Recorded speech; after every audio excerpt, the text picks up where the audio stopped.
Greetings and welcome to the brand new greenhouse. Man, I'm excited. We've had it up and running here for just about a month, I guess. As you can see, we got the tomato plants are up. We have several varieties that are growing. I've got some pepper plants, got celery, got some lettuce, some different things going on in here, and very excited about this new space that is my very own spot. And so, in keeping with tradition, we wanted to, or I wanted to come out and share some stories with you. Tonight, I want to share one that's kind of topical, kind of really meaningful, and been on my mind a lot, considering all the crazy things that are going on. This is, of course, spring of 2021. We're still dealing with COVID-19, and I won't get political and talk about that. But we're also dealing with a lot of craziness when it comes to racial strife and that kind of thing. And again, the idea behind doing these greenhouse dialogues is for me to leave a record of the stories of my life, so that when my grandchildren grow up, they'll be able to go back, watch these, and know a little bit more about me, certainly a lot more about me than I know about my grandfather. And that's kind of the inspiration behind the whole thing. And so tonight, here in my wonderful brand new spot, I just wanted to share a particularly important episode in my life. I was born in 1963. And in 1963, that's the year, just a couple of years, actually a couple of months after I was born, is when Martin Luther King Jr. gave his famous "I Have a Dream" speech from the steps of the Lincoln Memorial.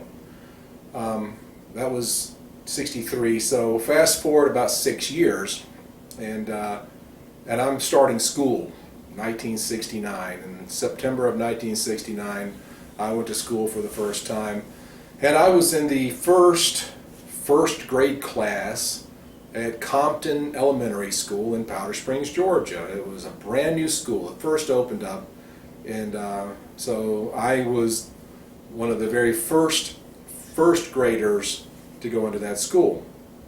Now, what we didn't know as 6-year-olds was that we were, beginning the integration generation.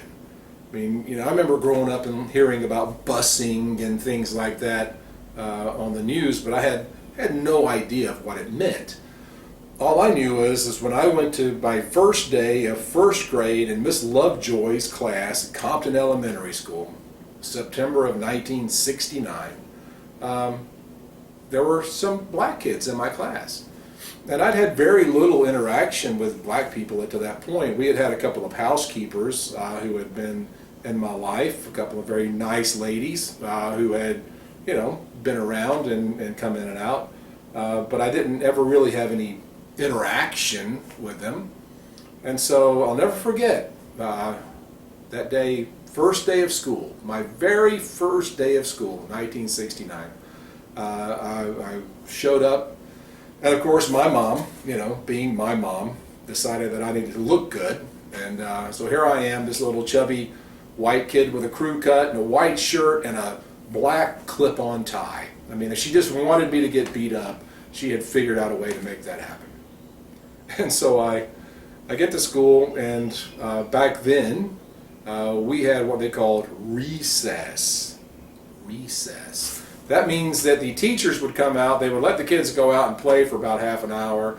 They would all sit over in a bundle over at the corner of the parking lot and smoke and gossip or whatever they were doing and make sure that the kids didn't kill each other. But basically, we were on our own. We were just let out and let go play.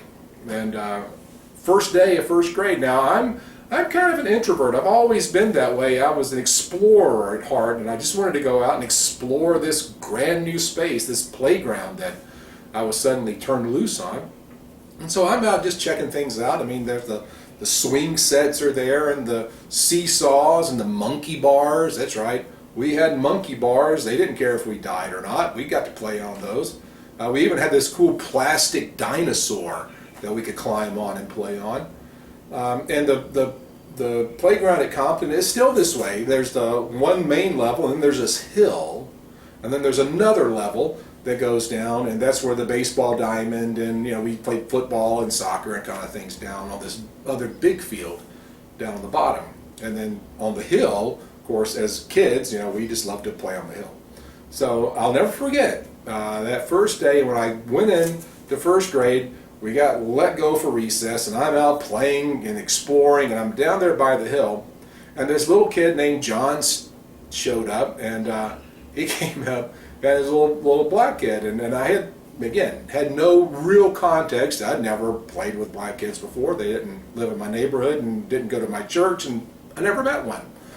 And John came up, and he apparently was offended by my tie and my white shirt. I don't know why. I guess I looked like the man to him. I don't know. Anyway, so he reached over and he grabs me by my tie and he flings me down the hill, throws me down to the bottom of the hill. Now, what John didn't realize is that I had a big brother. I had spent my entire life being beaten up. Just about every day of my life, I had been in a fight with my older brother. And I knew how to fight. I was not afraid of anybody, certainly not afraid of some skinny little black guy I had never met before, who just had the audacity to throw me in my black tie and white shirt down the red clay hill at Compton Elementary School. So I'm getting up and I'm trying to process, how do I do this without getting in trouble? But I'm fixing to go lay into this guy, and that was going to be it. Fortunately, I didn't have to do that. Fortunately, there was another kid named Carl, who was another black kid. And Carl and John grew up pretty much across the street from each other. They lived over on Macedonia Road in Powder Springs, and in the late 60s, that was a really poor part of town. And the houses they lived in were not, really nice houses at all. They were just really 1960s poor. And but Carl came up, and I'll never forget. He walked up and he grabbed John, and he pulled him up, because Carl was a big guy, and John was a little skinny guy, and Carl was kind of a big, thick guy. And he grabbed him up, and he pulled him up, and he said, "Hey, that's my friend. If you mess with him, you have to mess with me." And then he let him go. And John turned around. Obviously was afraid of Carl because he was a lot bigger than them. They'd probably been beating each other up their entire lives. I don't know. And it slunk off somewhere else on the playground. And then Carl reached his hand down and grabbed me and helped me stand up and helped me up the hill. And in that moment, the dream came true. See, it didn't matter to me as a 6-year-old kid what color these guys were. That was irrelevant. I didn't have any context. I didn't have any prejudice. I didn't dislike them because of the color of their skin. I didn't really even notice it. All I knew was that John threw me down the hill, and Carl was my friend. And so truly, in that moment, 6 years after that wonderful speech, white children and black children were playing together and were judging each other not by the color of their skin, but by the content of their character. And that is a powerful lesson that I have never forgotten in all of my years. That was, a very long time ago, 52 years ago, that happened. And I'll never forget it. And that's one of the things that I want you kids to remember. Don't let the world divide you because of your color or your socioeconomic position or your racial background or your religion or anything else. Because it seems to me right now, this particular point in our history, that the government and the people in charge are working really hard to divide us again. And my entire life has been spent fighting and working for integration to this dream that Dr. King had, where we would be one people, not looked at as different because of our outward appearance, but looked at as one humanity, regardless of our outward appearance. And it seems right now that we're kind of going backwards, and that really hurts my heart, which is why I wanted to share this story tonight. I don't know where John is today, and John, if you ever see this, I have forgiven you a long time ago. I know you and your family have gone through a really hard time, and man, I'd love to talk to you. And Carl, if you ever see this, know that after all of these years, you are still my friend, and I appreciate what you did that day. And so, it's a real story. Obviously, it's an emotional story for me. And I want to share that with the world tonight, because we cannot let all of the work that has gone into making Dr. King's dream come true be torn apart. We're one planet. It's one world. It's one human race. It's one God. And we need to understand that we're all the same. Don't let these differences tear us apart, please. Well, kind of a heavy story again tonight, but it's an important one. I love my new space. So glad to have it, and I can't wait to share some other stories with you. And I promise the next one will be more fun than this one. I already know what it is, and I can't wait to share it. But until then, salute. Don't let the dream ever die.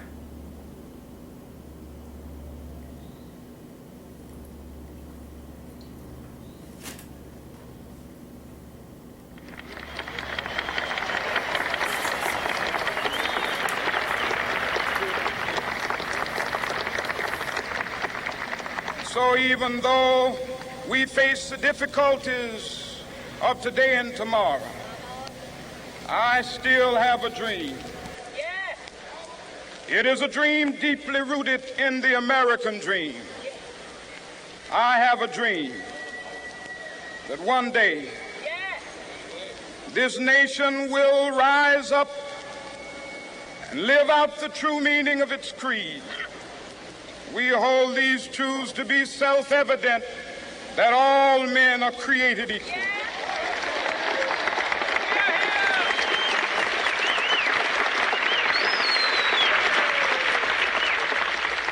I have a dream that one day on the red hills of Georgia, the sons of former slaves and the sons of former slave owners will be able to sit down together at the table of brotherhood.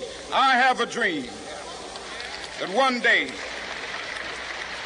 even the state of Mississippi, a state sweltering with the heat of injustice, sweltering with the heat of oppression, will be transformed into an oasis of freedom and justice. I have a dream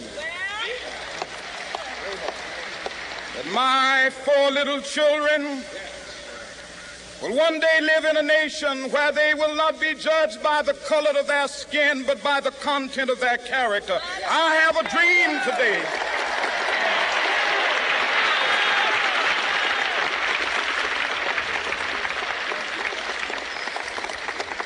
I have a dream that one day down in Alabama, with its vicious racists, with its governor having his lips dripping with the words of interposition and nullification, One day right there in Alabama, little black boys and black girls will be able to join hands with little white boys and white girls as sisters and brothers. I have a dream today.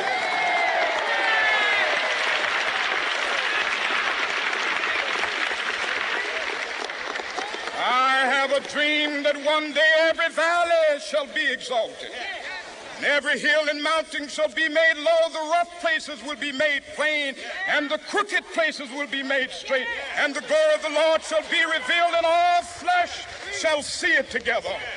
This is our hope. This is the faith that I go back to the South with. With this faith, we will be able to hew out of the mountain of despair a stone of hope. With this faith, we will be able to transform the jangling discords of our nation into a beautiful symphony of brotherhood. With this faith, we will be able to work together, to pray together, to struggle together, to go to jail together, to stand up for freedom together, knowing that we will be free one day. This will be the day. This will be the day when all of God's children will be able to sing with new meaning, "My country, tears of thee. Sweet land of liberty, of thee I sing. Land where my fathers died, land of the pilgrim's pride. From every mountainside, let freedom ring. And if America is to be a great nation, this must become true. And so let freedom ring from the prodigious hilltops of New Hampshire. Let freedom ring from the mighty mountains of New York. Let freedom ring from the heightening Alleghenies of Pennsylvania. Let freedom ring from the snow-capped Rockies of Colorado. Let freedom ring from the curvaceous slopes of California. But not only that, let freedom ring from Stone Mountain of Georgia. Let freedom ring from Lookout Mountain of Tennessee. Let freedom ring from every hill and molehill of Mississippi, from every mountainside. Let freedom ring, and when this happens, when we allow freedom ring, when we let it ring from every village and every hamlet, from every state and every city, we will be able to speed up that day when all of God's children, black men and white men, Jews and Gentiles, Protestants and Catholics, will be able to join hands and sing in the words of the old Negro spiritual, "Free at last, free at last. Thank God Almighty, we are free at last."